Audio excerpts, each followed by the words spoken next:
the diaspora, it's not just being an ambassador, but it's also being a resource in contributing back to the societies we came from. A lot of us know the challenges Nigeria's had, and this is not in the last year or the last 5 years, the last 10 years. A lot of us emigrated from Nigeria because of those challenges.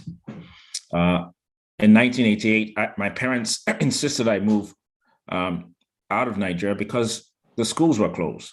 There was a strike, and they were closed for 6 to 8 months. And that was in 1988. And I left for the US since then, hoping Nigeria would change. We're in 2022, we still have ASU striking. And it's still some of the same issues, even worse issues. So as a diasporan, these are things that concern us. Let me pause there, and if there's additional questions, maybe I can stop there and then continue the conversation. Okay. How do you know of all the different diasporan groups that are meeting, maybe in the US, maybe outside of the US, and so on and so forth?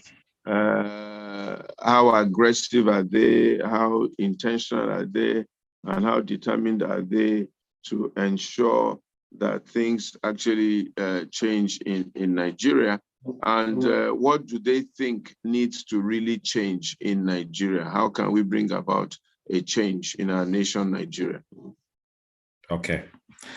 Thanks for that question. So I belong to an organization called the Nigerian American Public Affairs Committee, and have been the past executive director and national president, and also currently sit on the board of trustees for the organization. That organization started out in California. It's a diaspora organization that is committed to Nigerians' well-being here in the US, and giving us a political voice.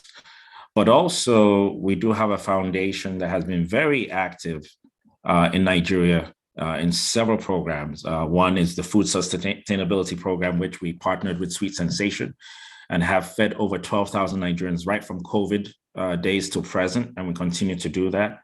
We also have another arm called the NAPAC CDI, which is working now to harness professional Nigerians and those who own business and have skills to see how we can work on projects in Nigeria. That's ongoing. And one of the things that we did as an organization, having the foresight, is we identified partners in Nigeria, including working closely with NITCOM. But the one thing that we realized that as Nigerians, we cannot do this on our own. We have to find platforms that we can work on, and they're sustainable, not just as individuals, but make sure those platforms are sustainable. Another organization which I'm closely engaged and involved with, and in the past was on the board, was Nigerians in the Diaspora Organization Americas. As you know, NIDO is a global organization and exists on all continents. Just like any organization, we've had our challenges, but the beauty about it is, again, the goal of the organization since 2000 inception was to identify Nigerians who can be of a resource to public-private partnership, where they're working with the governments and companies in Nigeria to make a change. And the challenge with a lot of organizations, I tell you, is just like any organization, is the funding model and how we operate. One of the things that we're challenged with, a lot of us join these platforms that don't have a funding mechanism, and we contribute and donate our resources into making sure that our projects are successful. In addition to those Nigerian organizations that I've been a part of, just like many, I'm a part of my alma mater, Federal Government College Ilorin alumni. And just like most alumni, we take on projects in our schools, whether it's refurbishing the library, whether it's donating chairs, whether it's, like my wife's school, they had a water project where they had a professional from England and My wife was involved in coordinating across the diaspora with other diaspora colleagues, partnering with Nigerians, with their classmates on ground. And they were able to install a water pump project where it provided running water to their schools. These are just few of the projects that many of us are doing as alumni in Nigeria and trying to make the little impact that we can make. But ultimately, one of my personal thought processes is we start with NIDCOM, but I think we need to go a step further and have a Ministry of Diaspora that our government would put in the funding that is needed to engage the diaspora in a formal manner.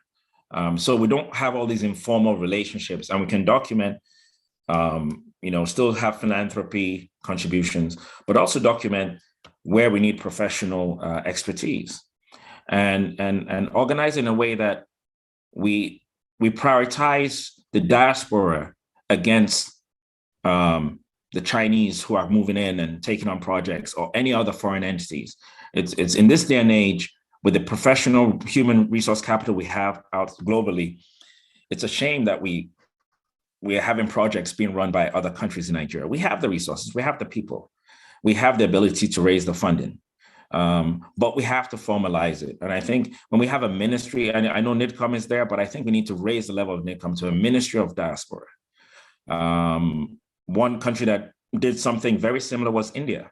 When we look at India today, India has been successful in just not building industry, but also giving reversing the brain drain and having a brain gain. And we've kind of started to do that when you look at the likes of Flutterwave and some of the other companies that are being funded in Nigeria. They're doing some of those things, but we have to do it with a partner, the diaspora. And I say diaspora organization. We have to do it with a partnership with private investors. We have to partner with government, the right policies, and puts in the right controls in place to help that process, as opposed to impediment that process. So those are some of the thoughts that we've had, and those are some of the platforms that I have worked on. And I know there are others out there, but I do believe if we empower NAPAC, continue to build those partnerships on all phases, and also NIDO and the likes of other organizations like that.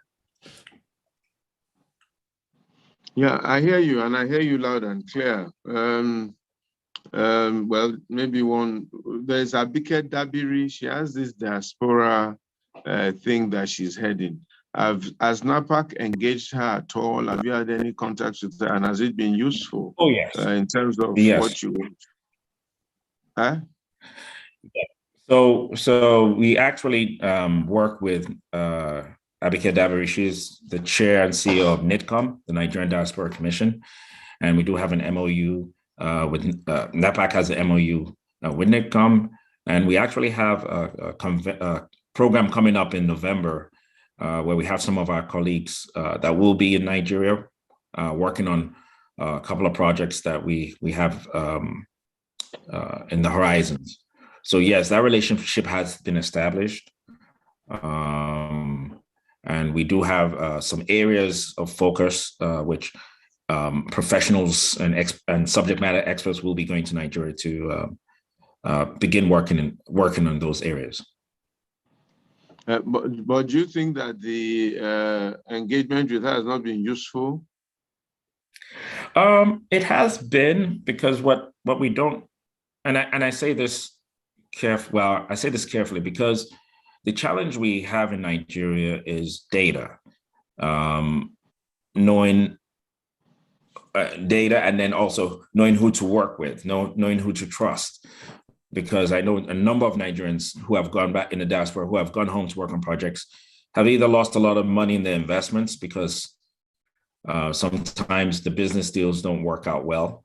So what NIDCOM is providing is helping to do that validation, making sure that the people that we sit down are people who are serious and people who have a history of a good history of a track record, and vice versa, not just looking at one side, vice versa, also validating the diasporans who are coming to do the work or coming to do business because on this side too, Nigerian companies too have to validate that they're working with partners who are not just equitable, but also transparent.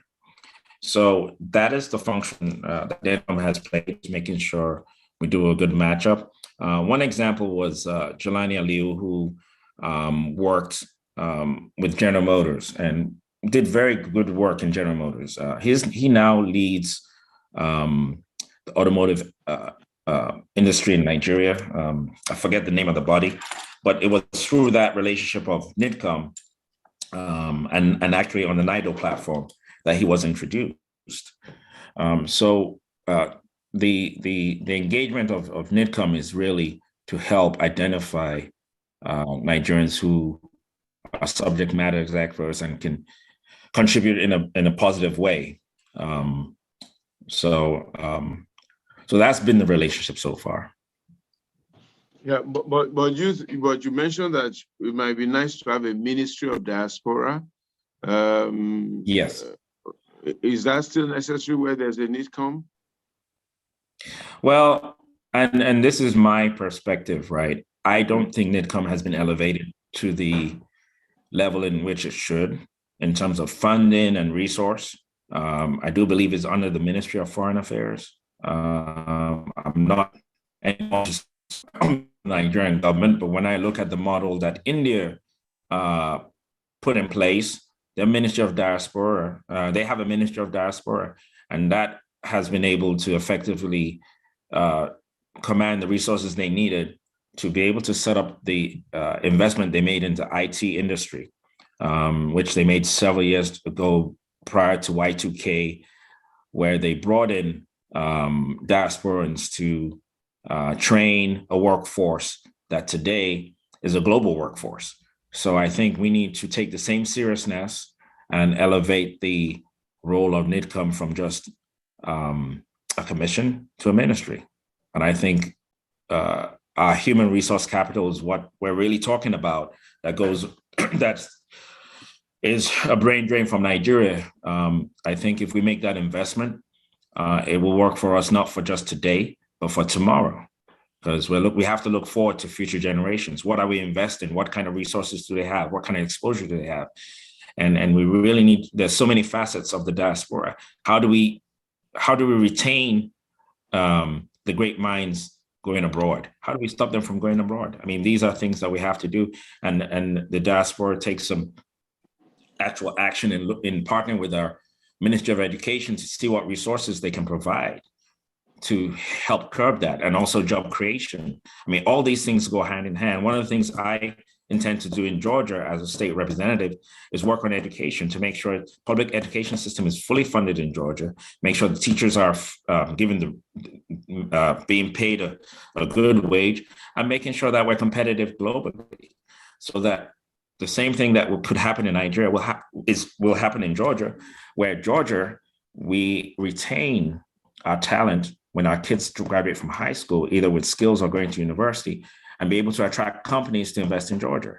I mean, that's just the basic thing from a governance perspective. And that's what we should be doing in Nigeria, is having that plan of how do we retain our kids? How do we provide them the greatest opportunities in the world? And I think one of the best platforms, the strongest platform, is education.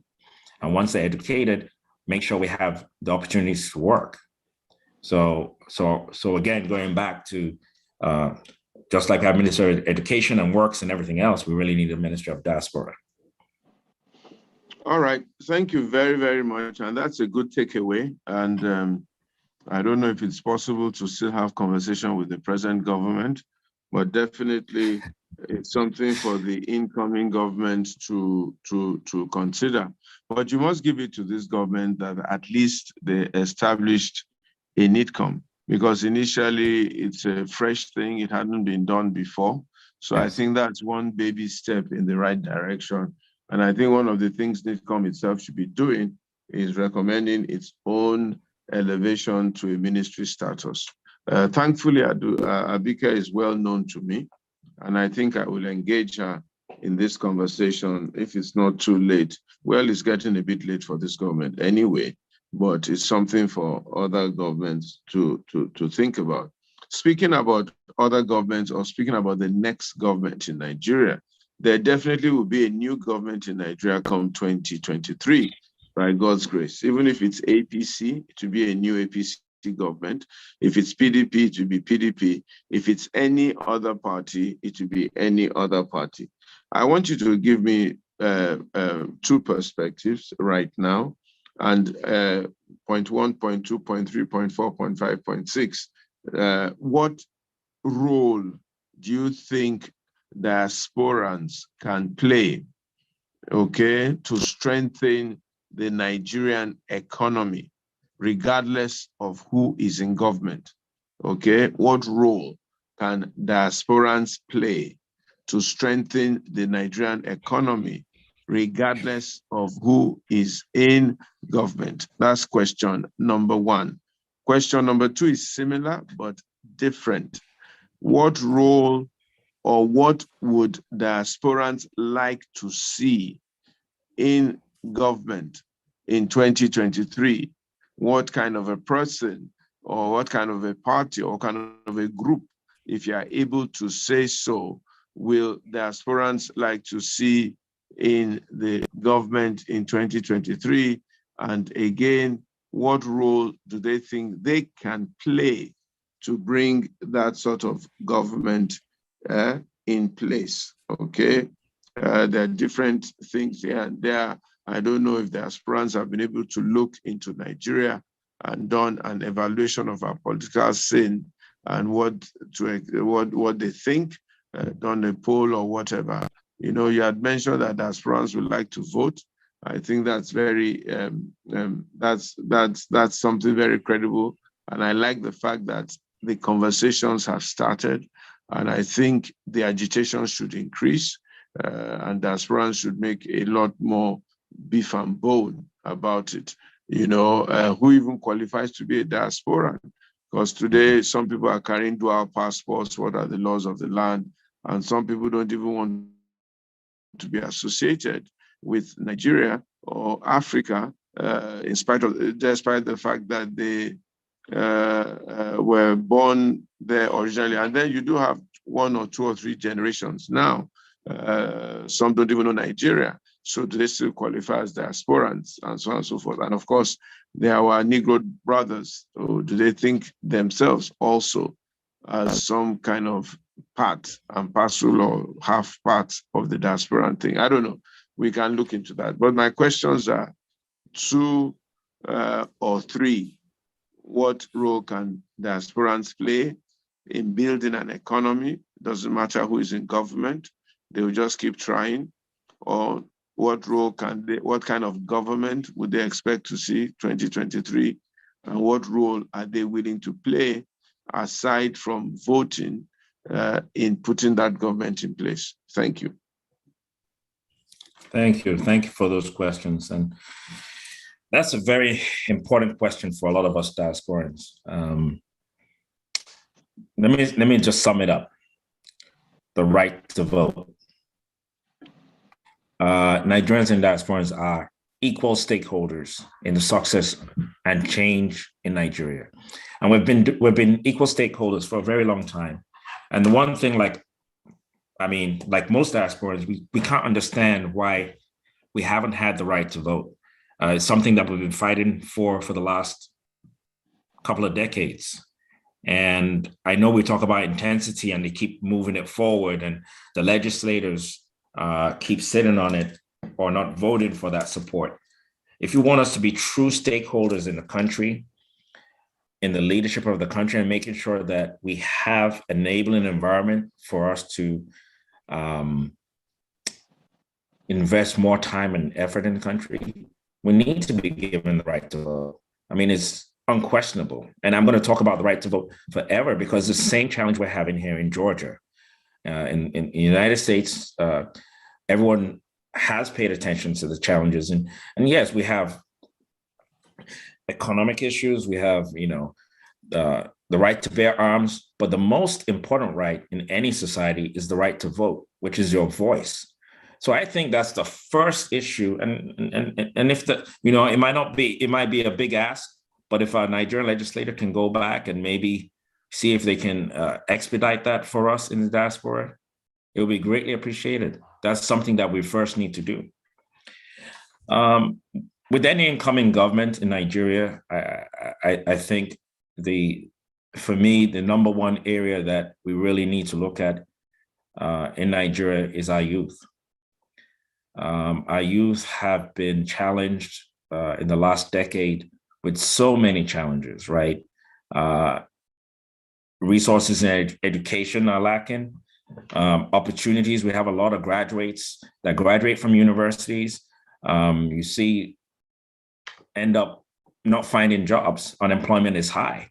And we continue to bring in, when we talk about investors, we'd like to see our government change the investment model. Look at China. I don't know of too many companies that open up in China or African companies that operate in China that that have 100% ownership. We need to look at that model on how we are bringing in countries to invest in Nigeria, whether they're giving us aid to for infrastructure projects. They bring in their workers from laborers all the way up to their skilled workers. But we need to rewrite a lot of those contracts and opportunities to address unemployment and the skill gap in our community. So to me, I think that's the number one place to start is how do we get our youth employable? How do we change the opportunities and grow more small businesses? And also, how do we increase opportunities for women? I mean, we're in 2022, and when we look at our government today, it's not reflective of who we truly are. Women continue to be, the contributions that women make in our country continue to be,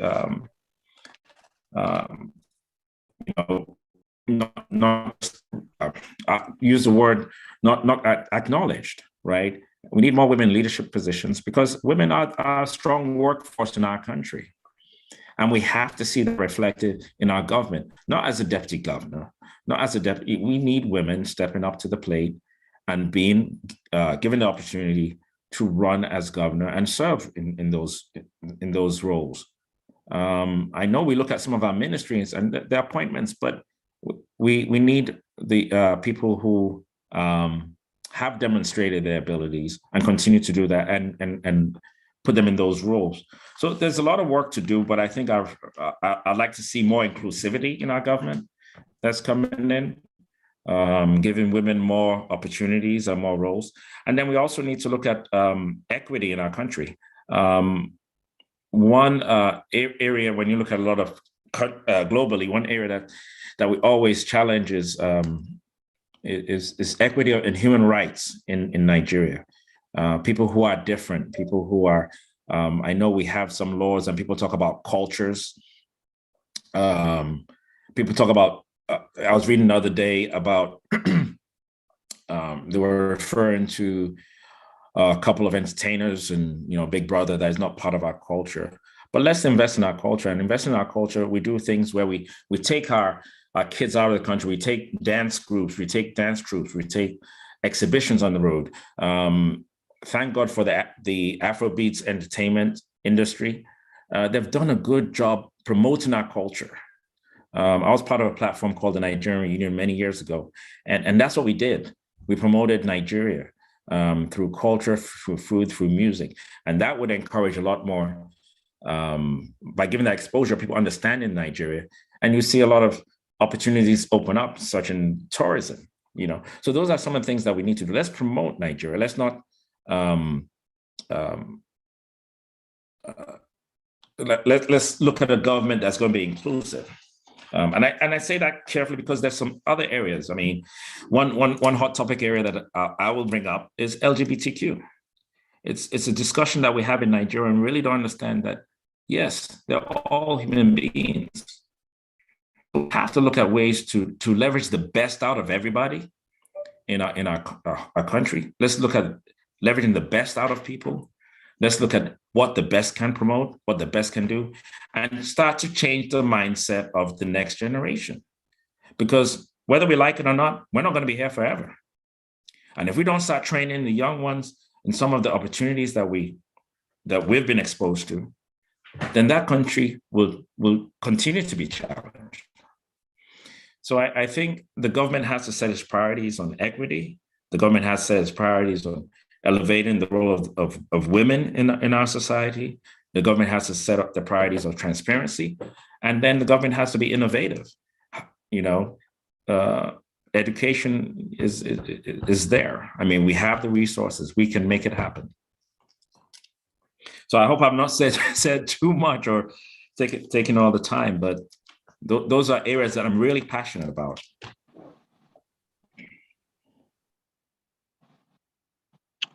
All right, thank you very much, Segun. I will let you rest a little bit because Dr. Nelson Aluya has joined us, and I think we should turn a bit of the searchlight to him at this point in time, and then we're going to be asking for questions here, there, and everywhere. Dr. Aluya, you are the president of NAPAC, and Mr. Adeyina is the executive of the organization. Do you think that NAPAC has fulfilled its promise and is doing what it is supposed to do, or does it need to be strengthened, or does it need help from here, there, and everywhere? And also, a lot of Nigerians are doing quite well in the diaspora. Is there enough of effort to harness them together and make them have some kind of thinking towards Nigeria? Can we say, for example, in percentage terms, maybe there's 100 Nigerians in diaspora. How many of them are Nigerian sensitive? 10%, 20%, 50%, or 100%? Are we able to even harness collectively and together all the diasporan competencies and skills that we have in Nigeria? Maybe the diasporans that we have abroad from Nigeria. Maybe I can allow you to bite at that. And then maybe I can also hear your comments and your thoughts. Mr. Adeyina did mention something about LGBTQ, where the challenges across the African template in terms of the influence of inclusivity and all those sort of things. I don't know what your thoughts are and which direction you think Nigeria or Africa should be going. Right. Well, first and foremost, thank you for creating this platform and for the opportunity to be on it, to talk about pressing issues that concerns us as a people, and not just as a people, but as a race, as a matter of fact. And I always say anything that affects Nigeria affects Africa. It also affects the entire Black race, because like you all know, the rest of the world is waiting for Nigeria. And when you talk about the world, the people who they're waiting for, they're particularly waiting for those in the diaspora. But before I go on, I must say I apologize for coming in late. I did try to reach out to my sister Jamaica and told her, by the nature of the work that I do, I had a few emergencies that I needed to take care of. So, but I'm here now, and I thank my very, erudite brother, Segun, for doing such great justice to what he had talked about, and for paving the pathway so that we can continue the discussion as well. The questions you asked, they're loaded, and I'll take it chunk by chunk, bit by bit. But before I do that, I'll say this. The only thing that's permanent in life is change. Some people may add taxes and all that, but that's another story. Change is inevitable. As human beings, we are progressive, living human entity. And just like the weather changes, everything around us changes as well. In terms of the LGBT agenda, here in this country, in the United States, if you look back, they burnt people for being witches. They call them witches, and they burnt them on the stake. They killed Black people here in this country because they thought they were inferior, they were subhuman, and people fought, and this is where they are. In this same country, they lynched and killed members of the LGBT community, period. They really did. I mean, if you look at the story here. So, but like I always say, not everybody will come to a Jesus moment at the same time, period. I mean, there are a lot of people who'll be in church and they've been there for 10, 20 years. They never got an altar calling and they never saw the reason to come. And then you see somebody who came in last week and then he's filled with the Holy Spirit and all that and all that. Everybody have their own calling. And what am I saying with that? With respect to the acceptance that people talk about globally with the LGBT agenda, look, the process here in the US took time. The process in Europe took time. Probably the process in Nigeria will take time as well, because we have a cultural affiliation and bias and explicit of implicit biases that still model how we think. And we're not truly open to that respect yet. Now, at this point in time, it's all about understanding and making people, if you make somebody understand why they need to do it, they will accept it. But until then, it's hard to accept. And you can't force a bitter pill into people's mouth when they don't understand why you're giving them the pill in the first place, why they need to take it, what's the outcome, and everything else. So who knows? Maybe 10, 20 years from now, we'll get to where the US is now with general acceptance. But at the end, that general acceptance begins with an individual, moment of adjustment, reconciliation, and understanding. And then before we get to the collective lot. And that boils down to leadership as well. As you all know, leadership is everything, completely. Leadership is everything. It sets the tone, it sets the message, it sets the environment for which things will prosper or fester to decadence. So as we continue to do this, yes, the West is where they are doing what they're doing. Okay, but even in Nigeria, the acceptance for the LGBT community 10, 20 years ago is not what it is right now. So we're coming, but at the end of it all, it's all about making people understand and accepting, the facts. I say this, one of the worst things that was ever done to the human race is to delete, suppress, subjugate the potential of the Black man in contributing to the global space of human growth and development. Because as we see now, just like we have Blacks everywhere contributing immensely to the great outcome of science, medicine, everything else.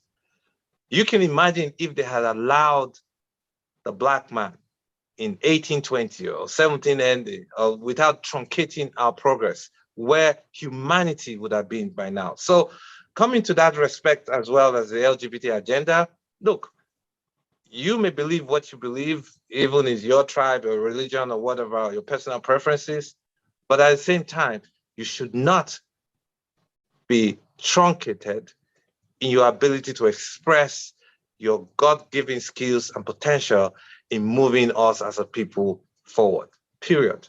And that's just the way it is. Now, coming to, the diaspora effect and everything else. I talked a little bit about leadership.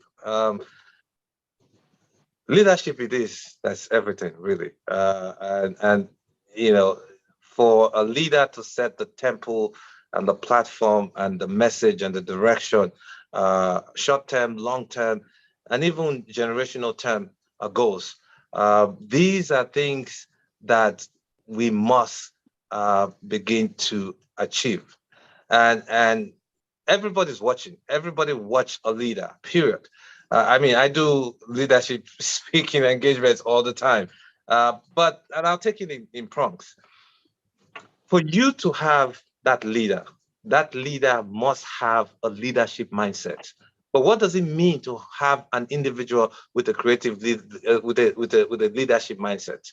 That leader must be educated, must be exposed, and must have an enlightenment. I call it the 3 E's of creating a leadership mindset: education, exposure, and enlightenment. I'll go a little bit into that and then go back into what the diaspora is and how that is, exposing what we can contribute and where we're standing right now at the periphery, looking at Nigeria and hoping and expecting the right chance to get in. Now, education, formal and informal. I always say that the baby hears the mother's heartbeats, even in utero as they're growing. And that's when we begin to learn to hear or even the voice.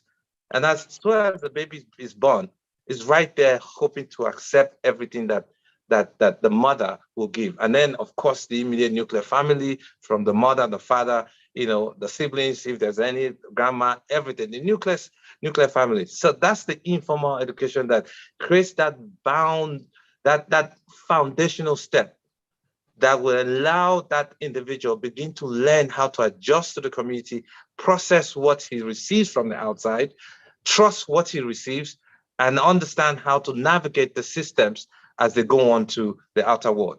And if that basic is not there, that child is lost. And there are genetic proponents and there are environmental proponents as well that carve that structure. Now, then you go on to the informal or the formal education, where primary, secondary or university, and that's a process where, the basis of which you get begins to help you culture that.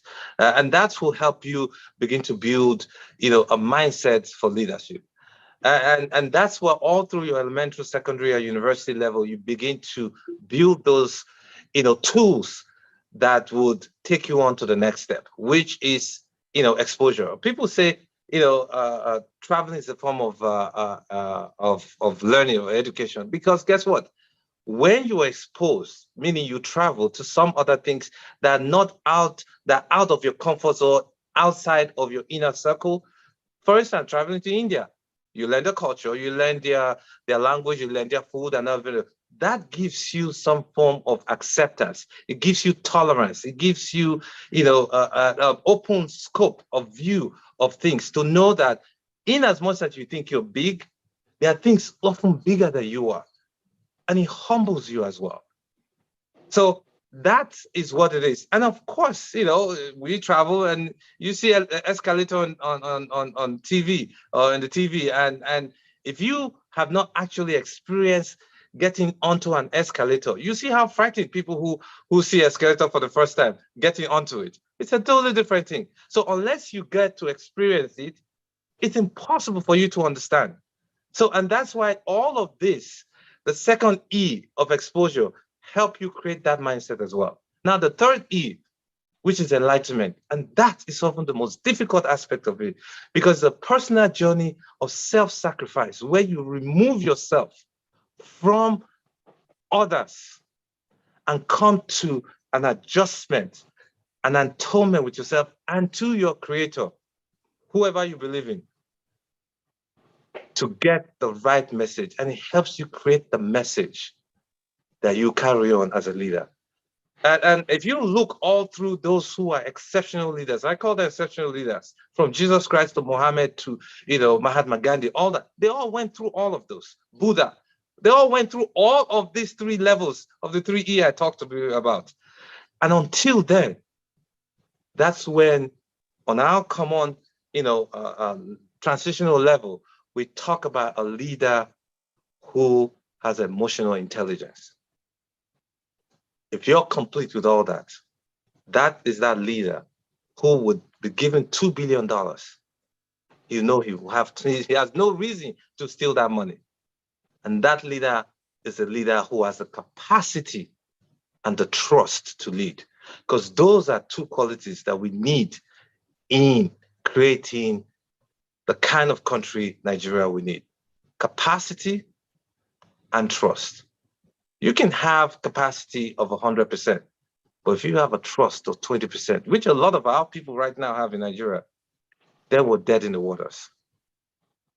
But what we need is a high amount of trust. And even if the capacity is 50, but we can trust, because then you create that message that people can trust you and can follow you. And that's why when you create a message, a leader creates a message, people will die and run for your message, and they will die for it.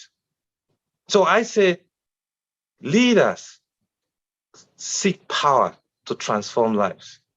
Great leaders pursue power to transform millions of lives. But exceptional leaders create the power for others to transform billions of lives, even beyond generations. So we must, at this time in Nigeria, look for that leader who have the capacity and the trust to do what we know to do. And that's why we who are in the diaspora will sit and watch, and we're clamoring and waiting.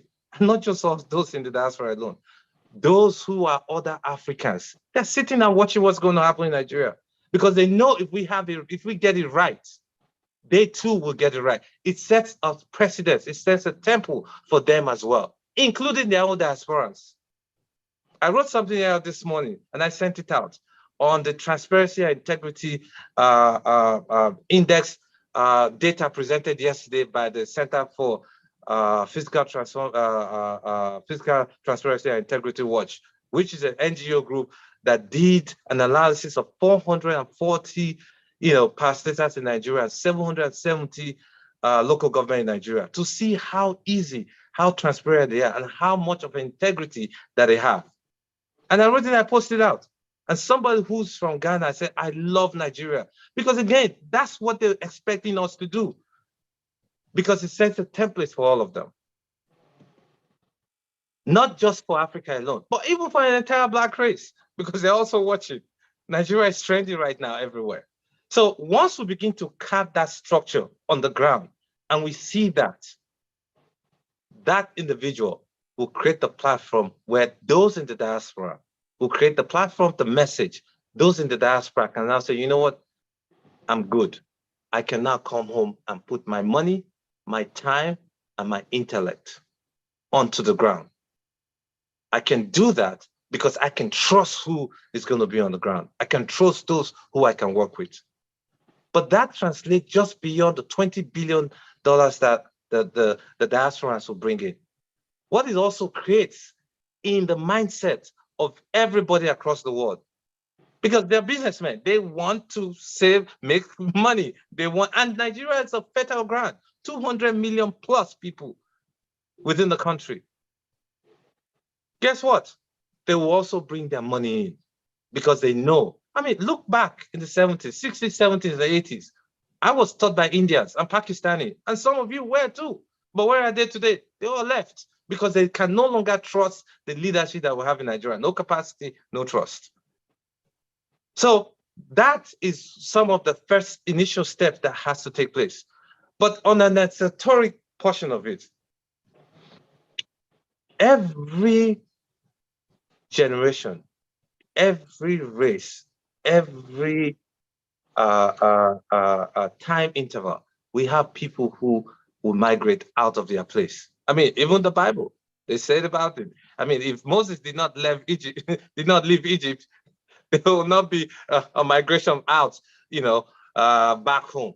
And if you remember, I'm sure even God understood that if his son, who he wanted to create, to really create that generation of people who would eventually lead humanity,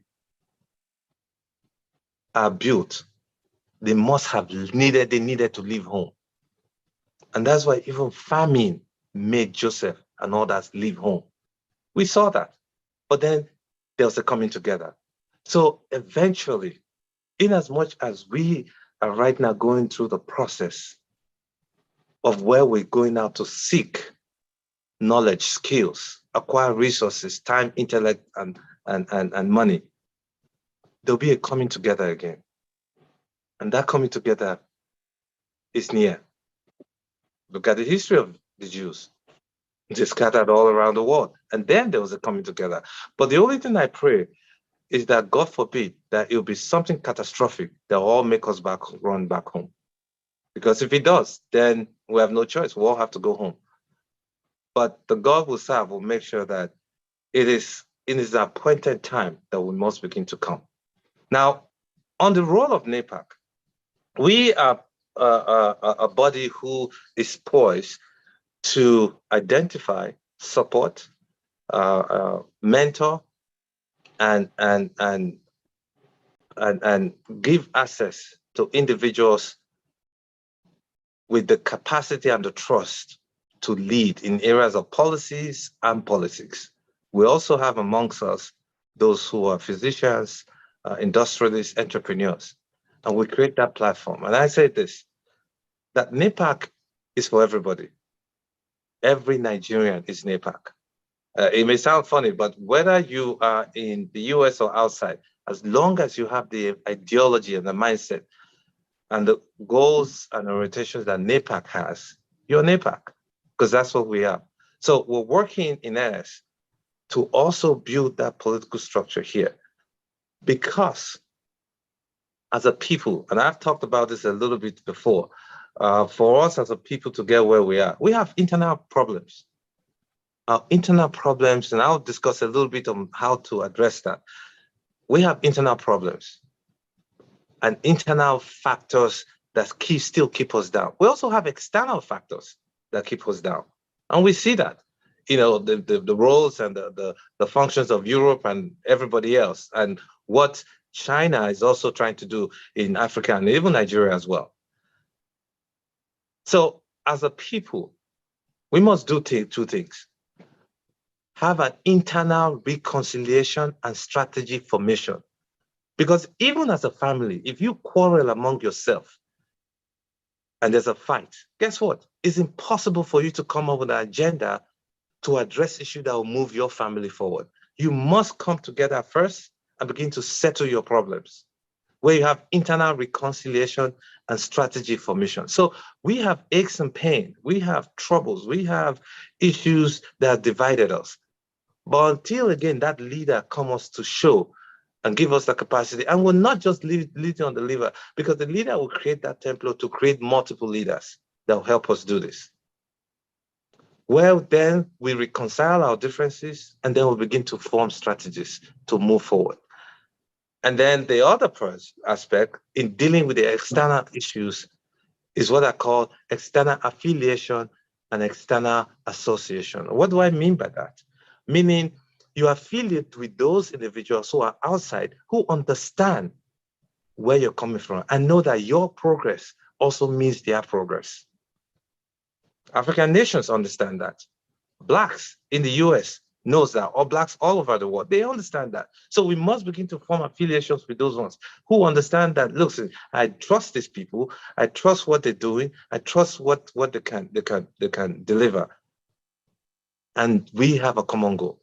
Now, the other aspect is external association, meaning there are people who don't care about you, what you are, what you do, but because they know they need something from you, and you also need something from them.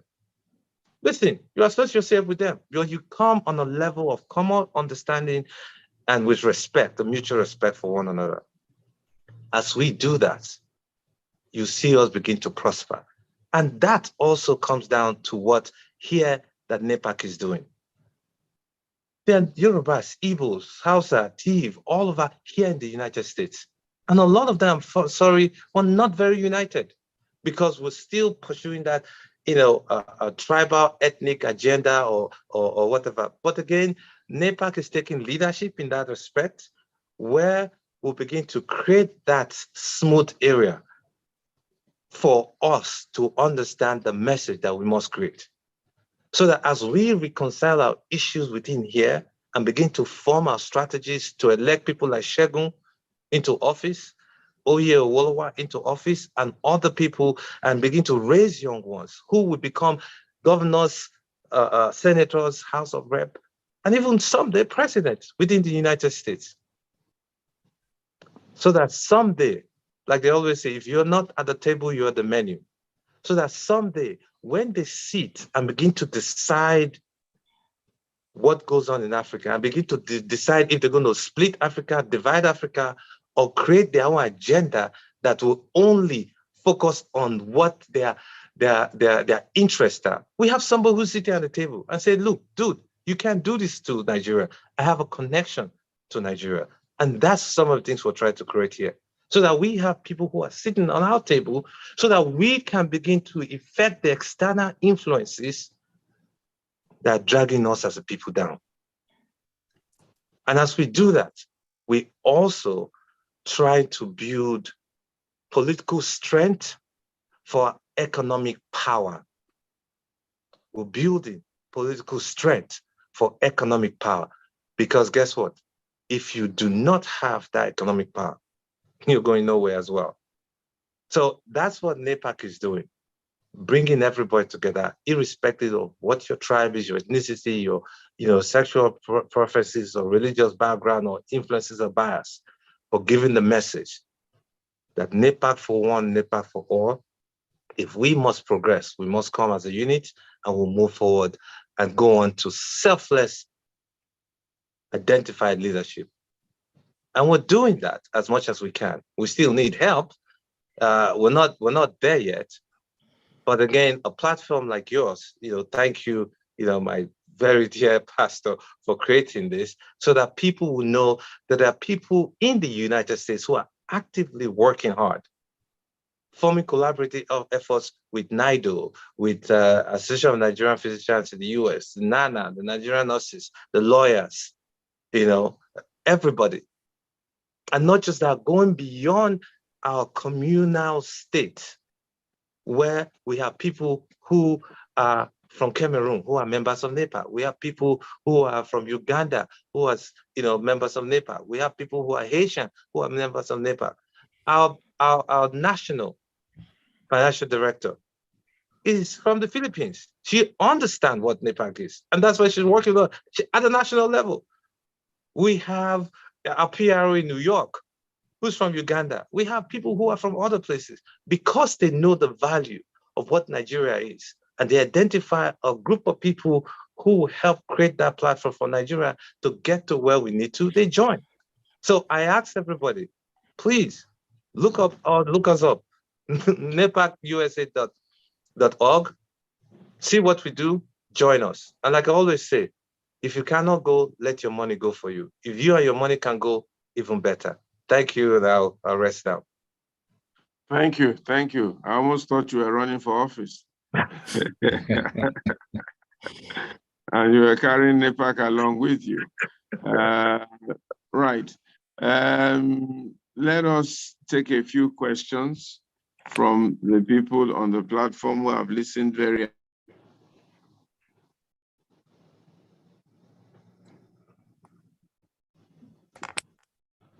The role of the diaspora in a greater Nigeria. That's what we want to focus on.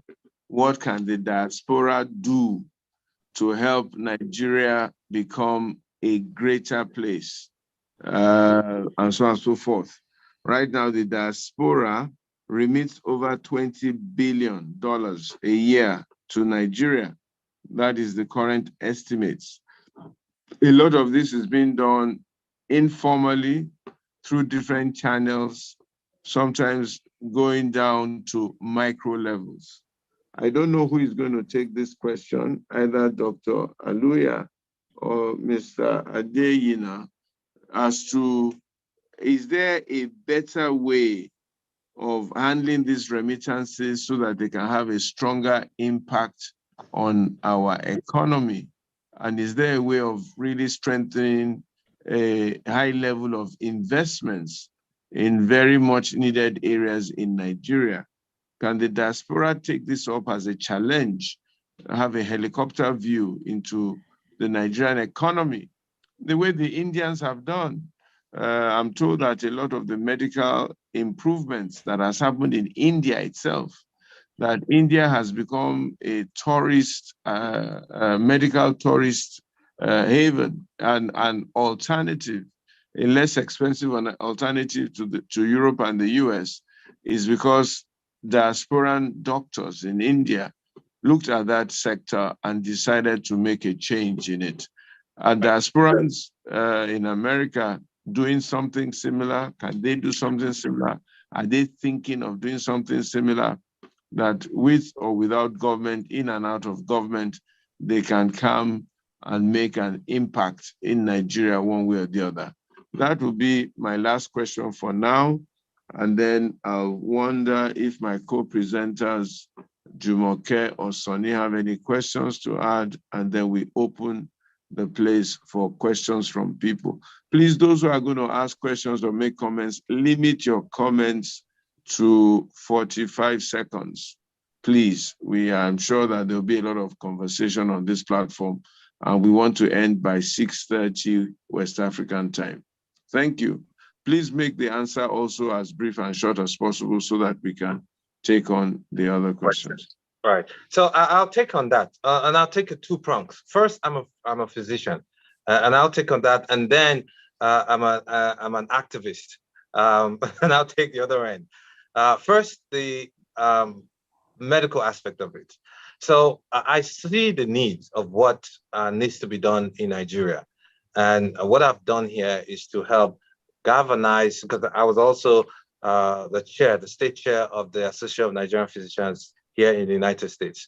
And when, as chair, and even before that, I collaborated with my fellow Africans and Nigerians here in the state of New Jersey, because I was also the president of the New Jersey Medical Association. So we collaborated with, the Ghanaians, the Haitians, and everybody else, to provide medical care services for individuals here, as well as put our resources together under NAPAC as well, in the medical aspect of NAPAC, to put money together when AMPA, the Association of Nigerian Physicians, were putting their tools and clothes or whatever, PPEs for Nigeria during the COVID time. So we did that. And then under AMPA, under my leadership then as well, was when those who were Nigerians stuck here in the United States, they needed to go back home. And the embassy reached out to AMPA, New Jersey, and said, look, what can you do for us?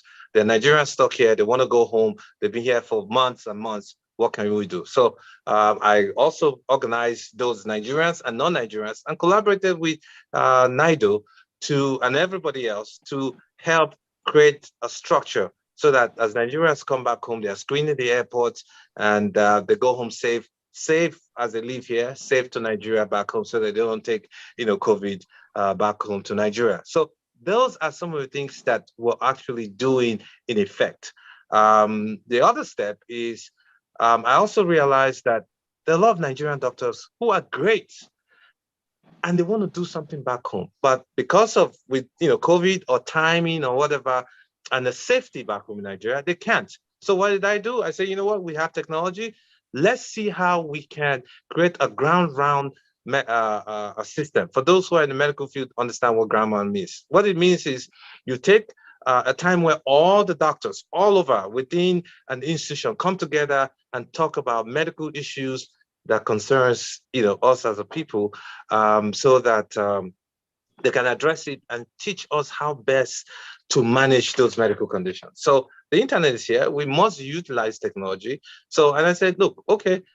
I reached out to a colleague in Nigeria, Federal Medical Center, Abuja. I said, create a hub for me so that we have individuals where we can connect these things and get doctors from here, come and talk and teach them the best practice today for the future and what is obtainable in the US or anywhere else, so that they can learn how to manage cases. Because one of the big issues we all tend to have in Nigeria is, this person was misdiagnosed. This person was diagnosed this, but they mismanaged this. I get that all the time. So to help, cut that off, let's see how we can connect these two together. So I also reached out to AMPA president here under Kingsley, then Kunsere, who was a leader. I said, look, this is what I'm thinking about. Let's connect this. And we did it. It was established. It was great. I began to see that there are great doctors here in the US who I never knew existed, who are doing fantastic research everywhere else. So we connected them and also give them the chance to connect doctors so that they can talk within the space and outside the space as well. And also let the young Nigerians who are in Nigeria, give them the platform on an international global space so that they can connect with individuals outside the US or anywhere else to see what they're doing. So we were doing that every Friday, last Friday of the month. So these are active steps that we're doing. Now, on a political space, I always tell people this, even Nigerians, look, you live here. Politics is everything, period. If you think it doesn't affect you, it affects how your neighbor think, act, or behave. And politics will determine what market you go, what school your child go, and if care is not taken, what religion you practice and how you practice it. Because if you elect the bad leaders there, they could destroy everything. So why am I saying this? And I said, look, here in the US, let's get involved in politics. Local or international, but local first. So that's what NAPAC on the platform, NAPAC we're trying to do. Politics is local, and every successful policy is even more local. So we did that here. And on a personal level, I reached out. I'm from Isoko local government, We have 2 local government areas. So I reached out to the individuals who are running for election in my 2 local government. I got to know who they are.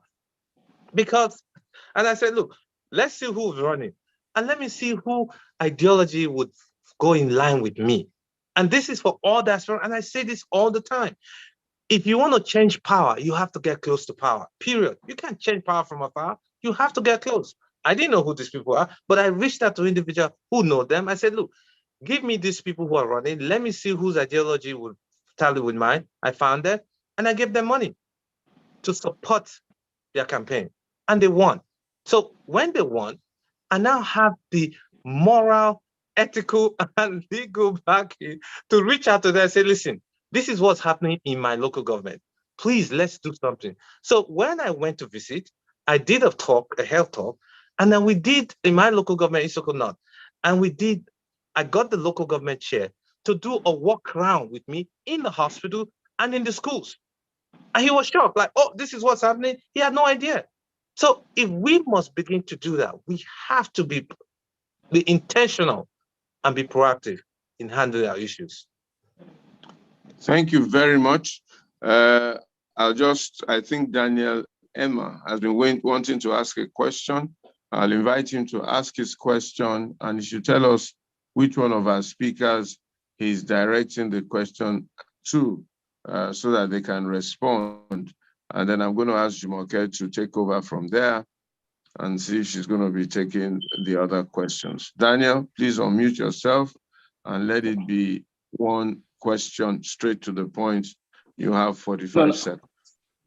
Yeah, it's not a question. It's not a question, kind of. I just want to speak to the issues raised about how can Nigerian in diaspora participate in the development project of Nigeria. That's the area. I think you actually, when you were speaking to the whole issues, you raised up something like that, and everybody, I think, alluded to that. So that's the area that I want to speak to. The last speaker, talked about something that we have to participate in politics, and I always tell people, if you are not infected, you could be affected. So saying that you are going to be a spectator of politics, then you don't have to say if the political or democratic dividend does not reach you, you don't have any moral justice to say anything. So I say this to say that before we can participate in Nigerian politics, we have to take strategic measures. And one of the things that I want to suggest today is that we have Nigeria Diaspora Commission that is there. Do we even have a say? Do we have a contribution in that Nigerian Diaspora Commission? Do we have any power, to execute our ideas from here in that Diaspora Commission? I've not seen that. And I say that because I have spoken to the executive directors, most of the executive directors. What they are telling you is that they don't have enough fund, they don't have anything, to do anything at all. So my idea is this. We can actually, under Nigerian Ministry of Foreign Affairs, we can actually, from here, if Nigeria can contribute 20 to 22 billion diaspora remission, it's an economy of its own. And the Nigeria should be able to listen to the ideas that we actually, suggest from here to make Nigeria governance better. So for that, what came into my mind is that under Ministry of Affairs, we can actually influence them to create what they call Diaspora Development Agency. That is the path that we can take for us to reach and say we're going to sponsor people to take part in partisan politics. When we begin to do that and they create that Diaspora Development Agency, then we take on 4 key areas like the health sector, the security sector, the educational sector, and the transportation sector. Then we'll be able to channel. We have a committee from here. We have the best of investors in those areas. Our physicians, our top-notch physicians in the United States. We have top-notch security people. Well, I'll tell you this, not to cut you short. I'll be very frank with you. One thing that we do have in Nigeria, we have everything. We really do. From all the laws. The problem is we're not executing the laws for 1 or 2 reasons. The same thing you just talked about. There's some structure, they're all there. But one problem that we have, even with Nigerians, 1, we don't do our due diligence. 2, we don't truly take our time to review the structure that's in place and then go ahead and pursue. Excuse me, sir. Let me finish. And pursue. There are some ways I want to differ. I beg to differ with you in some ways. Those structures that you say they have in Nigeria, I'm not talking about the structure. The structure in Nigeria are micromanaged by politicians. These are technocrats from here. We have to leverage. You see, the politician. It's the same thing I'm saying. Okay. Can I ask? Let it not be an argument. Yeah. Right. I think what we should do is to maybe allow someone to finish his point. Yeah. And not to interrupt that point, and then we can make our own comments, and then we can rest the case. Mr. Have you Daniel? concluded, or do you have something to finalize, Mr. Imam? No, this thing I say because I interface with them through the organization that I have, Linkway Outreach Africa. In 2011, my own governor invited me from here to bring a list of about 10 people that work with him to deliver in his government. I took that list to him. I know what he told me from there. And I've met so many politicians in their offices. These politicians, they are the ones that work for everything at home. When you send people from here to go and struggle with them, even though you are coming with the mind of development, the way they are structured, the way they are wired mentally, they'll be looking at you as somebody that is competing with them for their political, offices and all that. So the only way we could be successful is just to get ourselves together. Nobody should go behind and begin to do for something with these politicians. Get ourselves together. Which sector can we go into and develop from here? That's what we do in my own organization. What sector, how many best people do we have here? What is the standard operational procedure that they have in the other part of the world that actually help their own country to develop? So we go from here and we tell them, okay, if we are contributing 20 to 22 billion US dollars to the economy in Nigeria, we can use leverage on that one to turn around the economy in the areas that we have expert. We have expert rating it. And that's the point that I'm pointing out. Doctors are doing very well. They're top-notch in the whole world. Doctors in Nigeria, they go through political platform, even though they are qualified or not, because you are a doctor and you are having that MBBS on your belt, you are qualified to go there. I was in Texas. Okay, and thank you very much. Thank you. I think the point is well noted. And what you are suggesting. You are muted, Pastor. And begin to work together and see what aspects of the Nigerian economy they can collectively influence together. I think NAPAC should look at that, and maybe the Nigerian American diaspora group should also look at that. All I'm going to chip in is that you may want to also work outside of government, because if you're waiting for government in Nigeria, government may not give you that response at the appropriate time. And I think the economy is big enough for you to find partners in Nigeria that will work with you and then deal with all the regulatory issues with government, and whatever we need to do with government, we might do. But if you are waiting for government to activate some things in Nigeria, as government presently is, it might not be as quick or as efficient as you want. Jumoke, over to you, please. Yeah, thank you, sir. And Mr. Emma, thank you so much. If you could just drop your contact information in the chat, we would like to engage you in some of the committee that we formed here at ALG to present some of the solutions for the different sectors. So we'd definitely like to engage you on that. Thank you so much. I also want to use this opportunity to recognize some of the other diaspora leaders that are on this platform. Dr. Z from Minnesota, who is the chairman of NIDO in Minnesota. And these are some of the people that are really pushing for us to come together as a diaspora community to effect change. And one of the points that I would like to bring up, which really Mr. Emma spoke to, is we're working in silos. Those of us in the diaspora organizations are working in silos. We're flirting with the government. Some of us are flirting with institutions that favor us personally, but we need to move beyond our personal or organizational agenda and move to more of a communal agenda. And that's, I think, part of what we need to talk about, because divided we will continue to fall. And we need to be unified. And I'm hoping that the likes of Dr. Aluya, Dr. Z, Mr.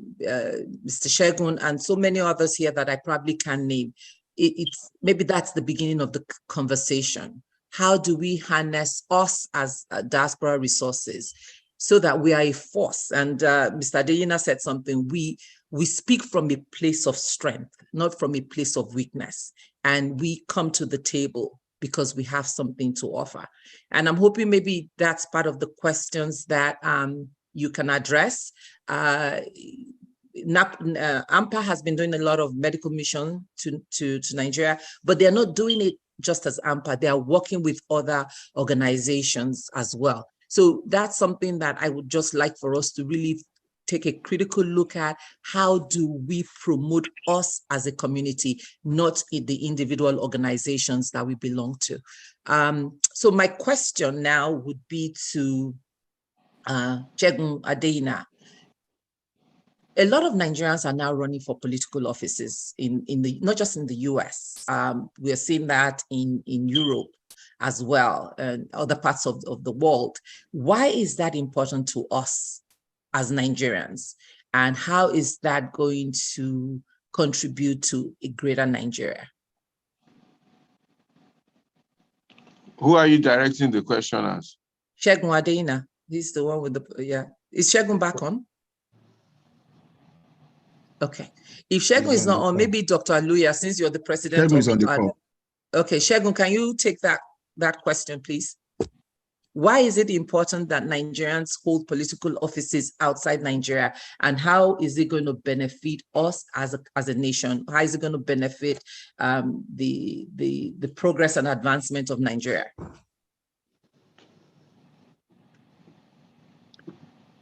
Segun is on the call. Maybe Dr. Aluya can take it. I see Segun is muted. He may be distracted.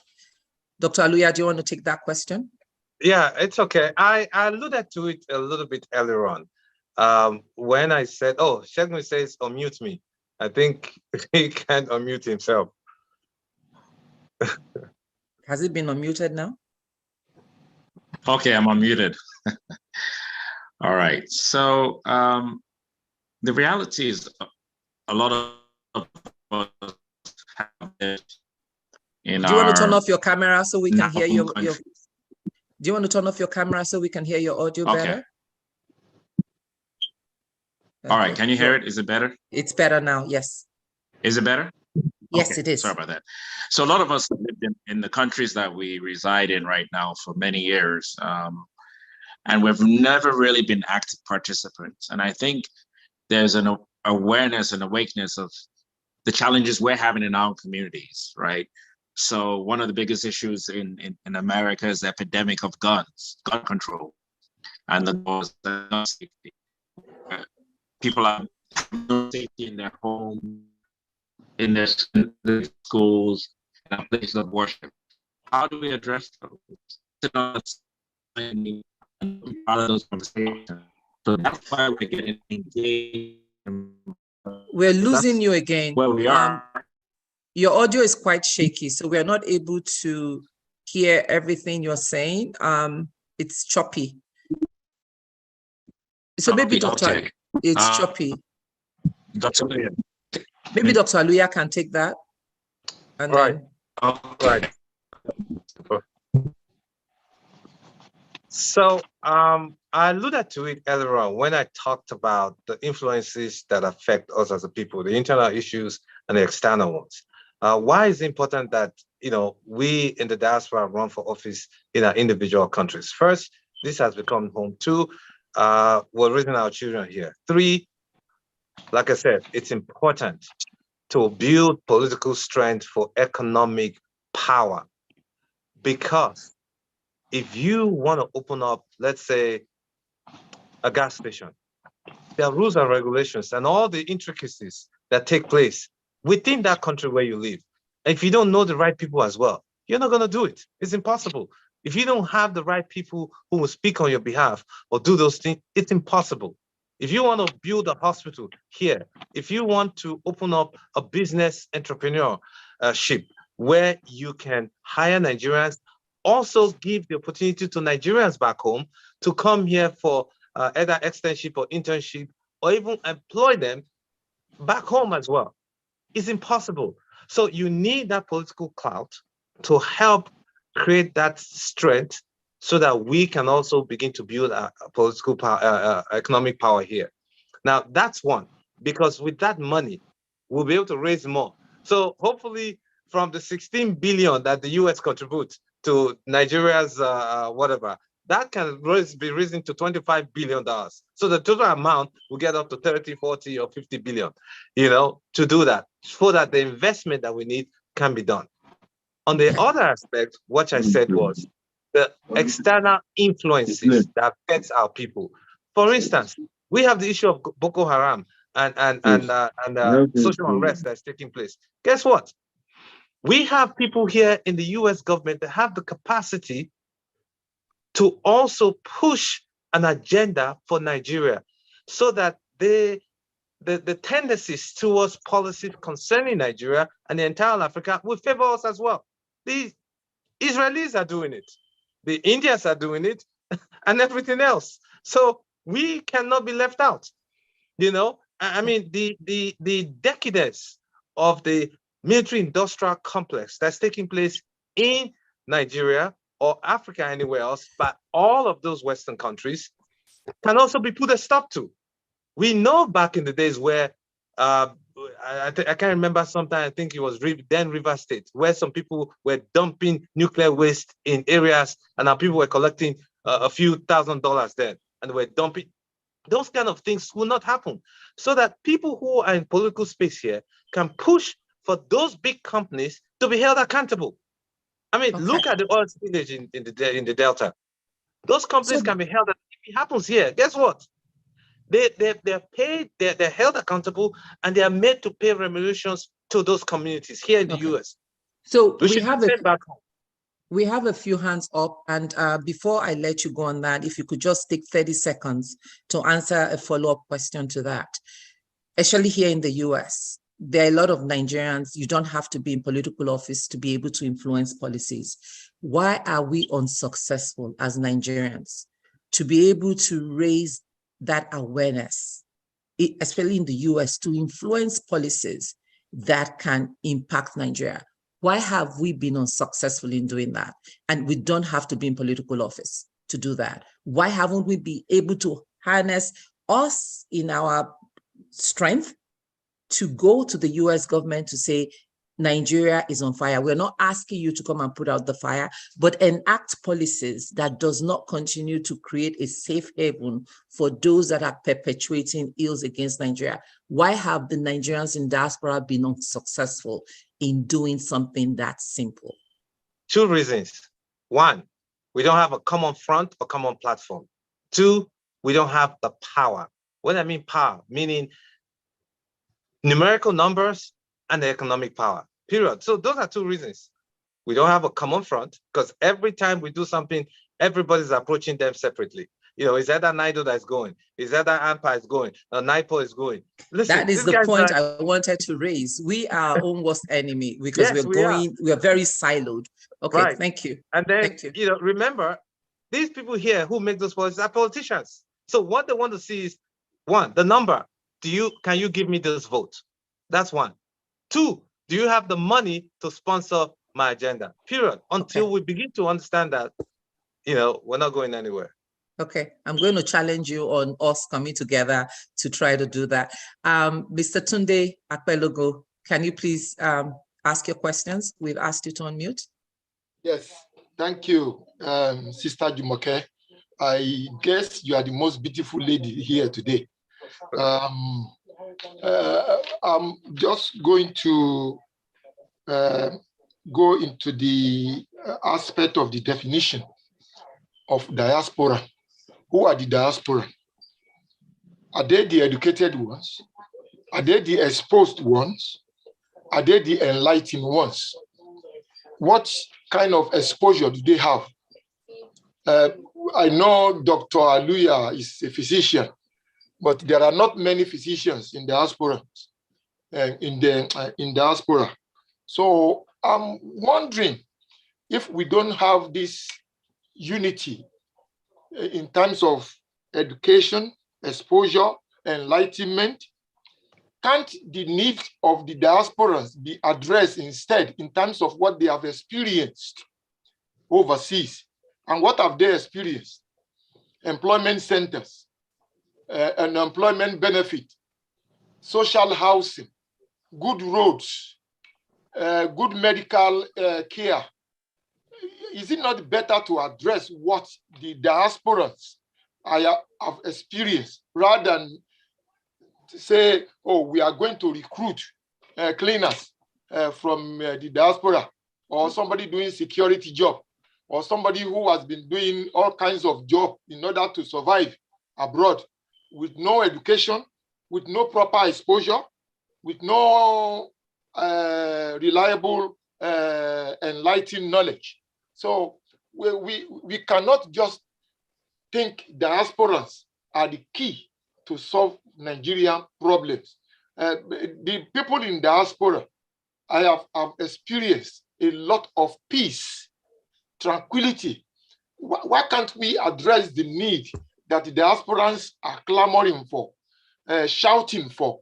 My suggestion before Dr. Aluya comes in is that why don't we have in the regional part of Nigeria, why don't we have federal governments, like one in the north, one in the southwest, one in the southeast, and then we can all come together at the round table and discuss common problems and what we want Nigeria to become. Thank you, sir. Thank you. Thank you very much, sir. Before we're going to take two more questions, and then maybe you can answer it together. And point of it, there is quite a lot of Nigerian physicians in the Americas, and I think all over the world too. Miss Morris or Mr. Morris, can you please ask your question? And then Noyo, you can ask your question after that. And then maybe if you could take all together, Mr. Morris. Yeah, okay. Good evening, everyone, and good morning, depends where you are listening from. My name is Maurice Eriaremia, and talking from Italy. And before going straight to my question, is that I just wanted to try to adjust the question the last speaker just raised. And of course, what you say, you might be right, but despite most of the Nigerian diaspora might not be well educated, and they do all kinds of jobs. So in one way or the other, so they contribute to Nigeria economy, and they are Nigerian citizens, and whatsoever we are doing, and they need to be carried along. So it's not necessary that everybody must, must educate, even in Europe, in America. So, and that is what happened. So okay, what is your question, sir? And my question is, my question is when we are talking about diaspora, and we always talk about America, probably UK, but there are so many other countries in Europe, and especially Europe, and the UK is no longer part of the Europe, and who are actually doing the great job too, which and they are not talking about, especially including this platform. And how are you going to do to unite those nations and those peoples in diaspora in the part of the Europe, and they're trying to work and make things work for Nigeria, like even we also. Let me ask you a question. Are you in Europe? And so if you are, you can drop your contact information in the chat, and maybe we can engage you on how we can bring more the other diasporans around the world together. So please go ahead and drop your contact in the chat room. Okay. Thank you for your question. Noyo, do you want to go ahead and ask your question?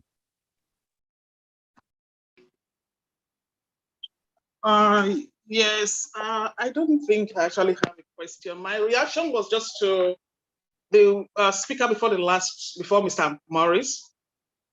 Is wrong idea or about people who live in diaspora that we don't have a lot of skilled Nigerians here. I think it's very wrong, and a lot of people have that idea too. They think that way. Let's look back, say 25 years ago when they had the DV visa lottery. All the people, Nigerians who came into this country, they were highly skilled professionals that came abroad. And before us, a lot of people were here who came here to acquire education. So we have a lot of skilled Nigerians here. And that is very disrespectful for anyone to say that. I know you may not know, but we have a lot of skilled Nigerians here. Even if someone is watching the bathroom or so, we respect them because that's where their money comes from. So we just need to change our attitude, the way we think about one another. Whatever anyone is doing abroad, as long as their money is coming from them, respect them because they are helping so many people all over. And they have a right as Nigerian citizens to say, okay, I want to contribute to Nigeria. It cannot just be from those who are in Nigeria from North, South. We are part of Nigeria. We did a lot to help Nigeria during the recession. And you need to acknowledge that all the time. Thank you. Thank you. Mr. Adeleke, I think that's going to be the last question. And then Pastor Sonny, I'll hand over to you. Mr. Adeleke, please go ahead and ask your question. If you can keep it to 30 seconds or less. Thank you so much. My name is Adetunji Anthony Adeleke. I'm glad to hear my brothers, Brother Adeyina and Brother Aluya. My quick question is, considering that some of us, like I'm contesting in the elections to come in 2023, how can we begin to galvanize ourselves to become partners in progress with those in Nigeria? Seeing things practically and the mindset of our people in terms of money politics, how could we begin to change things in ways that will actually put us at the table so that we are not on the menu? I've been part of the Diaspora voting clamor with many things organized by NIDCOM, but the mindset poses a big problem, and we need to find a way to bring about the change in an influence-based way. How could we begin to organize ourselves, not just through NAPAC or NIDO, but in better ways by which we can achieve that desired goal? Thank you. Thank you. So also, please go ahead and put your contact information in the chat room. For those of you that are looking to work for the community, more communal based, you have this platform, ALG. We also have another platform that is working to synergize the efforts of all Nigerians, irrespective of their organization. So we would like to engage you to advance that conversation. We know that we can't do this in a siloed manner, and it's going to be collaborative. So we definitely would be interested in speaking to you to advance that conversation. That's what ALG is doing, not just for Nigeria, but all of Africa. So it would be great to engage you and get you involved in that process. So I don't know that there were any real questions. I don't know if Dr. Aluya, based on the three last speakers, if you could just share your comments, and maybe Dr. Adeyina, and then we'll hand over to Pastor Sonny. If you guys could just take a minute or so to address any points of information from the last few speakers, and then maybe your closing comments as well. Thank you. Right. Great. Thank you. Thank you so much. And thanks to everybody who stayed on this far. I always say, you find time for the things that are important to you. It's important to you and your concerns about Nigeria. That's why you're here, out of your very busy schedule. And in defining the diaspora, again, it's anybody who's outside the country of their origin or birth or place where they identify with. And that includes not just those in the UK or in the US or Europe, but also those who live in Ghana, who is in Democratic Republic of Congo or South Africa. They're all diasporans and everybody's contributing money back home. And yes, as long as you contribute your money back home, you have a right and your say to help in building that country. And we must respect that. Now, in the agenda of pulling individuals, you know, with the first speaker, the issue of identifying who the real leader is, you know, a leader with the capacity and the trust, who is educated, exposed, and enlightened to do work in Nigeria. Yes, not to pick up people who just have political affiliations or ethnic or tribal, you know, affiliations to sentiments, who's in a group to carry out functions in Nigeria. So hopefully that's what we, as the African Leadership Group, NAPAC and everybody else, pulling together our resources. And then when I say resources, time, money, and intellect. Time, money, and intellect. Some people have the time, they don't have the money or the intellect. Some people have the intellect, they don't have the time or the money. So whatever you have, bring it. Let's get Nigeria working. And I must say this, change often comes, but by the determined will of a few. Change often comes, but by the determined will of a few. So not everybody will expect that will create that change that we'll see. No, it's only a few people often that stimulate that begins to ripple down and we see the whole effect. So before I end, there's a handwriting on the wall. There's an awakening on the reckoning in the Nigerian consciousness. If you listen and you look around, you will see it. It's out there.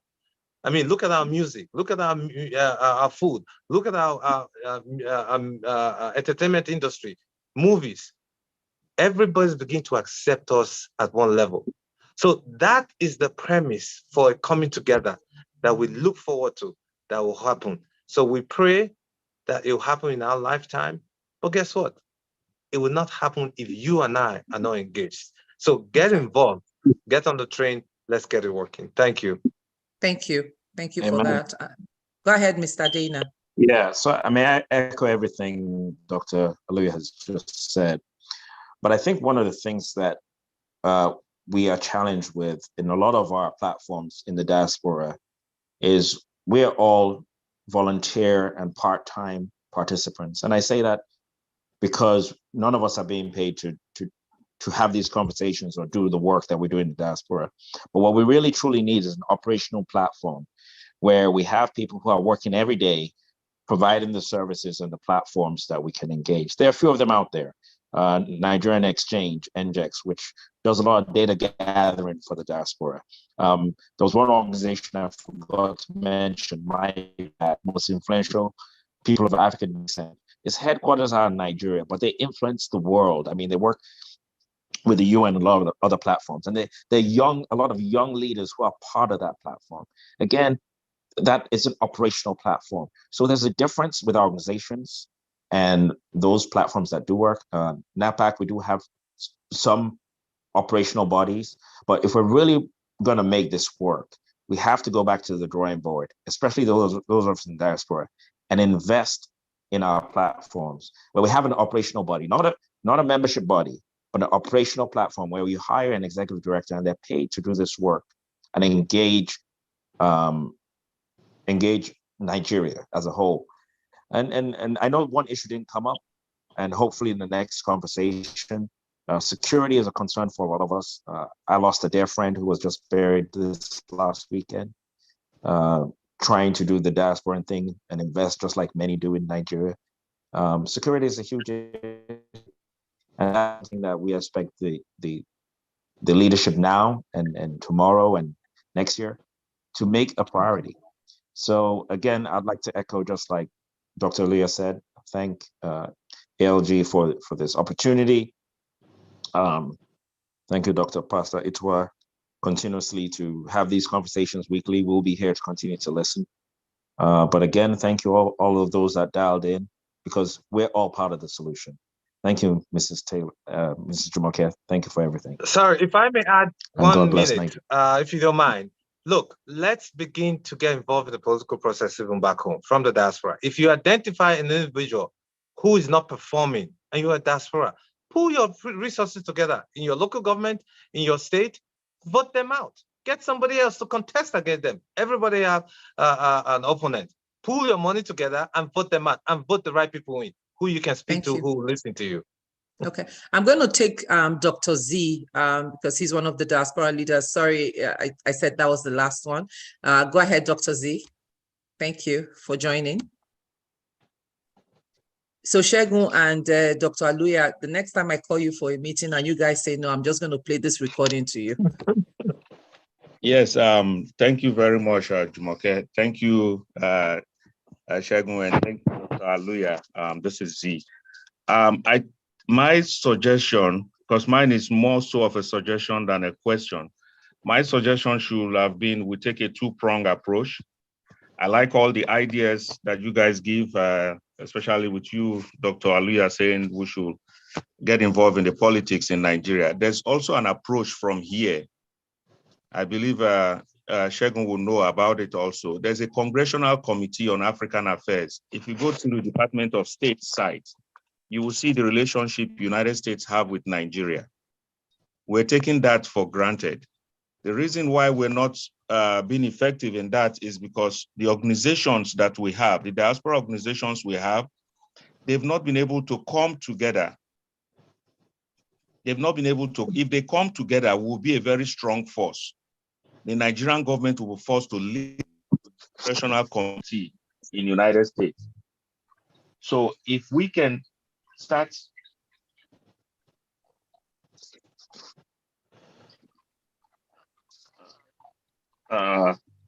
give me 1 minute. Yeah, sorry about that. If we can start coming together, all right? I don't care whether it's NIDO, whether it's NAPAC, whether it's NAFAM, body together. And we'll keep all the indifferences between us, all right? And we now, from individual state, like my state, I can walk into the congressional congressmen and women office that knows me personally. I can get them to endorse our complaint. If you get the congressman and women in your state, Dr. Aluya, to endorse, same thing, Segun do the same in his state, all right? We become a power force in the United States Congress. So that is the approach we can take from here as regards trying to effect change in Nigeria, one. And two, somebody did mention here when Dan was complaining about the government. I tend to agree that, yes, we can do something outside the government, but we should have a system in place in Nigeria that secures diaspora investment. Nobody wants to throw money away. The billions of dollars that they are calling that the diasporans remit, those are money most of us use to help our family members in Nigeria and siblings. The investment part is going to quadruple that amount. But because of lack of investment, most diasporans don't want to go invest in Nigeria. That is just my 2 cents that I think we should start thinking about. One, all of us in the diaspora come together, and two, we think about implementing things that the United States government will make Nigerian government listen to us about. Thank you, sir. I think you just volunteered to help organize that session of bringing the diasporas together. So we'll definitely be contacting you for that, but it is much needed. It is a needed formation for us to really come together and begin to amplify the issues globally, not just in the US, but across the globe. Thank you for your contribution. I'm going to hand over to Pastor Sonny for any comments that he may have, and then if Pastor can close out the session. Thank you for all those of you that put your contact in the chat. We'll definitely be reaching out to you to engage you more on ALG and also on RNI platform, just to help discuss more of the work that we are doing in this arena. Thank you. Pastor Sonny? Thank you very much, Jumoke. And I want to really appreciate you, Dr. Aluya, Z, Segun, Adeyina. I just want to say this, and if you have answers, any of you can probably respond. It's been a very enriching discussion listening to the diaspora and the diaspora issue. Anything that does not have a structure does not have a future. I hear as if we are still trying to build this strong diaspora network. Question to you, Jumoke, and all the people that have answered. Is there a common place? I see you say people should put their number and stuff on the chat. Is there a website? Is there anything that Nigerians in the diaspora can go to and register and say, I'm a diaspora, I live in Texas, I live in Sweden, this is my number, this is my email. Will somebody reach them? Can they join a global diaspora force? Do you guys have any formal front like that? And is it recognized by Nigeria such that if you go to the embassy or any of those places, Nigerians can have a common place? So that's really the challenge. If it's not there, then we need to build that kind of a groundwork structure that you can call. I don't know whether it is NEPAC, it is NIDO, whatever it is called, but so I don't know, it may be there. I'm just asking because I don't. It's there. NIDCOM has that as a platform. This is the commission, but then again, NIDCOM is a government agency, and I'm just going to put it out there. And sometimes one really wonders, is government agency really helpful in advancing the cause of the diaspora, or is it there to slow down the cause of the diaspora? That's just my own personal opinion. But the organizations are there. NIDO was set up to be able to do that, to be a global platform for all Nigerians in diaspora. But unfortunately, which is very typical of us, it becomes an individual agenda and it becomes a personal thing. No, it's no longer communal. And that's part of the challenge that we in the diaspora are facing, because it's always about amplifying a personal agenda over the communal good. It's a real challenge. It's been there for the 20 years that I have been involved in trying to advance the diaspora organization. I mean, this cause. But I think we are at a point with, I would assume that a lot of us have matured to the point where we know that it is very important for us to put our personal agenda aside and put the good of Nigeria foremost, because we're all suffering from it.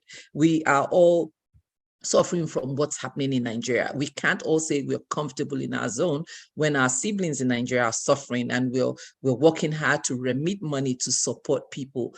I'm sure, like everyone else, I can't tell you how many chats or requests you get to help with school fees that you can't turn away from. So we are suffering the ripple effect of what's going on in Nigeria, and we can't pretend it's not there. So I'm hoping that we are at a point where we can really come together, not just Nigerians in America, but Nigerians around the world. And this is part of what ALG is also going to try to do, harness those resources, harness us, bring us together to have this meaningful dialogue and chart a course of how we are going to get there.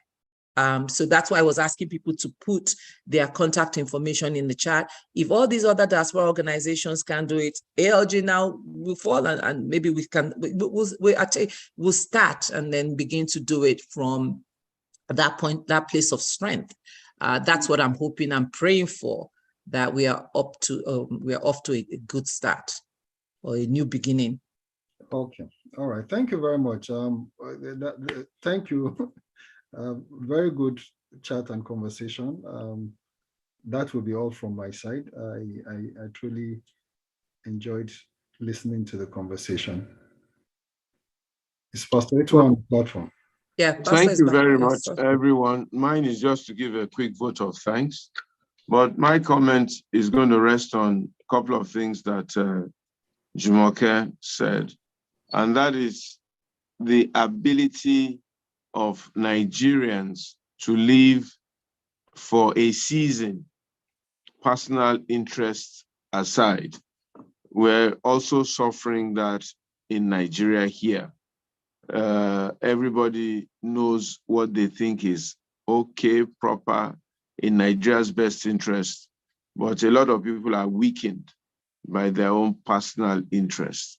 And that is not going to serve the good of our country going forward. Same, the appeal is to Nigerians in diaspora to please try and leave personal interest aside and try and think through what will serve the national interest. If we want to bring it down a little bit more practically, we have 15 or so presidential candidates. We should analyze them against international best practice of leadership quality and value, and actually score them. And then without bias, say, this is the person that we think at this time will give the best leadership direction for Nigeria and motivate people to move along those lines. And that is one of the things ALG is trying to do, to set up a scoring platform where we can actually score these people. It's like interviewing a CEO for Nigeria. What are the criteria and the experiences and the character traits that we need to make Nigeria go forward? Singapore was blessed with a Lee Kuan Yew. South Africa was blessed at the appropriate time with a Nelson Mandela. And even the United States, where a lot of people are, were blessed with a series of good leaders at the appropriate time. Franklin Roosevelt, and so on and so forth. They showed up at the right time, and they were able to move the people forward and build the institutions. We need that at this critical point in Nigeria's history. Not tribe, not ethnicity, not religion, not color, not race. We just need competence and capacity and vision and sound character to do this job.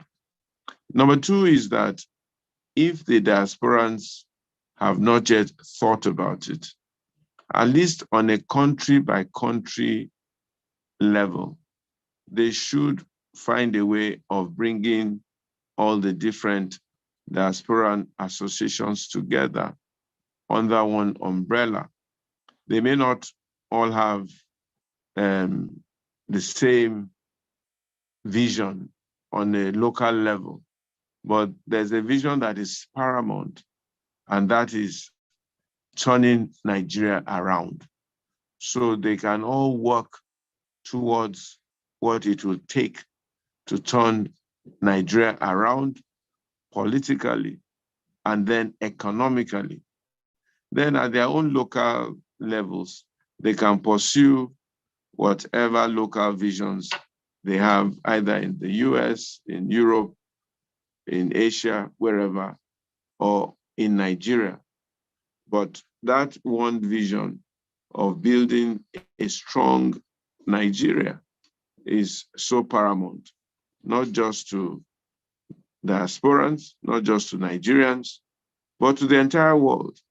If Nigeria was strong and the manufacturing hub of Africa and parts of the world, China wouldn't be holding us to ransom.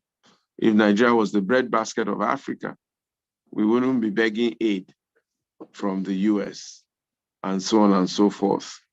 If Nigeria led the pace in education, we would have had a few more Nobel laureate winners and would have been at the cutting edge of technology. The diasporans have proven this that with the right atmosphere and environment, the right thinking of my foreign friends, that if we withdrew our Nigerians from your economy, from your medical care, from your educational institutions, some of those things will collapse, because Nigerians are very key in most places if they can do it outside of Nigeria with their Nigerian brain and largely Nigerian backgrounds to date, surely with the same environment in Nigeria, they will even do better. And that is our prayer, that is our plea, that is our ask. I want to thank everyone for coming. I want to thank them for the most incisive and useful comments. I pray that as this has been an energizer, an encouragement for us Nigerians, hearing from the diasporans and knowing that they are interested in Nigeria and they'd like to play a role and deal with and help us. I think it's also interesting to the diasporans to know exactly what they need to do and what they can do to have a better impact and influence in Nigeria. Thank you so much. God bless you all. Enjoy the rest of the day and have a wonderful weekend ahead. God bless you. Thank you. Thank you. Thank you, sir. Bye-bye, everyone. Bye. Have a God good bless day. you. Thank you for Bye. joining. Have a good day. Bye-bye. Thank you. Have a nice night. Bye-bye. Bye-bye.